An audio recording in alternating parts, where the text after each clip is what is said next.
ഇന്നത്തെ നമ്മുടെ item school വിട്ട് വരുന്ന സമയത്താണെങ്കിലും അതല്ലെങ്കിൽ സ്കൂളിലേക്ക് പോകുന്ന സമയത്ത് മക്കൾക്ക് കൊടുത്തു വിടാനാണെങ്കിലും അതെല്ലാം നമുക്ക് മടിയുള്ള ദിവസങ്ങളിലോ അല്ലെങ്കിൽ സൺഡേകളിലൊക്കെ ട്രൈ ചെയ്യാൻ പറ്റിയൊരു കിഡിലൻ ഐറ്റമാണ് കേട്ടോ. വീട്ടിൽ എപ്പോഴുള്ള കുറഞ്ഞ ചേരുവകൾ മാത്രം മതി തയ്യാറാക്കിയെടുക്കാൻ. കഴിക്കാൻ നല്ല ടേസ്റ്റാണ്, നമ്മുടെ പണികളൊക്കെ എളുപ്പം തീരുകയും ചെയ്യും കേട്ടോ. അപ്പോൾ ഇതുപോലെ ഒന്ന് മറക്കാതെ ട്രൈ ചെയ്ത് നോക്കണം. അപ്പോൾ അതിന് വേണ്ടിയിട്ട് ഞാനിവിടെ ഒരു ചട്ടി ഗ്യാസ് സ്റ്റോപ്പിൽ വെച്ച് കൊടുത്തിട്ട് അതിലേക്ക് കുറച്ച് വെളിച്ചെണ്ണ ഒഴിച്ചു കൊടുത്തിട്ട് ഒരു സവോള ഇതുപോലെ നന്നായിട്ടൊന്ന് വഴറ്റിയെടുത്തിട്ടുണ്ട്.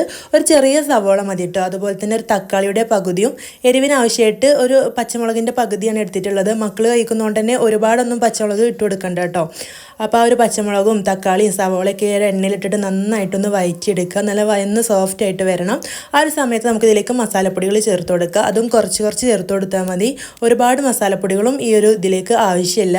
അപ്പോൾ ഞാനിവിടെ ഒരു 1/2 ടീസ്പൂൺ കാശ്മീരി മുളക് പൊടിയും 1/4 ടീസ്പൂൺ മഞ്ഞൾപ്പൊടിയും പാകത്തിനുള്ള ഉപ്പും കൂടെ ചേർത്ത് കൊടുത്തിട്ടുണ്ട്. ഇനി ഒരു പൊടികളുടെ പച്ചമണമൊക്കെ ഒന്ന് മാറുന്ന അത്രയും സമയം നമുക്ക് നന്നായിട്ട് വഴറ്റിയെടുക്കാം കേട്ടോ. അപ്പോൾ എൻ്റെ ഈ ഒരു ചാനൽ നിങ്ങൾ ആദ്യമായിട്ടാണ് കാണുന്നതെങ്കിൽ ഒന്ന് സബ്സ്ക്രൈബ് ചെയ്തിട്ട് സപ്പോർട്ട് ചെയ്യണം കേട്ടോ. ഈസി ആൻഡ് സിമ്പിൾ റെസിപ്പീസൊക്കെയാണ് ഞാൻ പോസ്റ്റ് ചെയ്യാറുള്ളത്. അപ്പോൾ ഇതിലേക്കൊരു 3 മുട്ട പൊട്ടിച്ച് ഒഴിച്ച് കൊടുത്തിട്ടുണ്ട്. 2 മുട്ടയാണ് കേട്ടോ ഒഴിച്ച് കൊടുത്തിട്ടുള്ളത്. അപ്പോൾ 2 3 ഒക്കെ എടുക്കുക. നമ്മൾ എത്രയാണ് ഇതിലേക്ക് ചോറ് ചേർത്ത് കൊടുക്കുന്നത് ആ അളവിനാണ് മുട്ടയും ചേർത്ത് കൊടുക്കേണ്ടത്.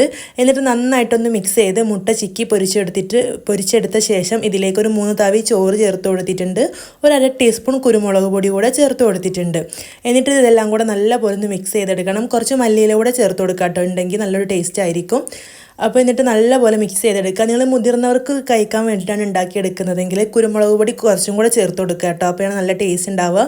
ഞാൻ കുട്ടികൾക്ക് വേണ്ടതായതുകൊണ്ട് കുറച്ചേ ചേർത്ത് കൊടുത്തിട്ടുള്ളൂ. അപ്പോൾ ഇതുപോലെ ലഞ്ച് ബോക്സിലൊക്കെ കൊടുത്ത് വിടുകയാണെങ്കിൽ രാവിലെ നമുക്ക് ഈസി ആയിട്ട് എന്നും ഇങ്ങനെ എന്താ ഇതിന് കറി കൊടുത്തേക്കാന്ന് ചിന്തിക്കേണ്ട ആവശ്യമില്ല. മുട്ട ഉണ്ടെങ്കിൽ ഇതുപോലെ ചെയ്തെടുക്കാം.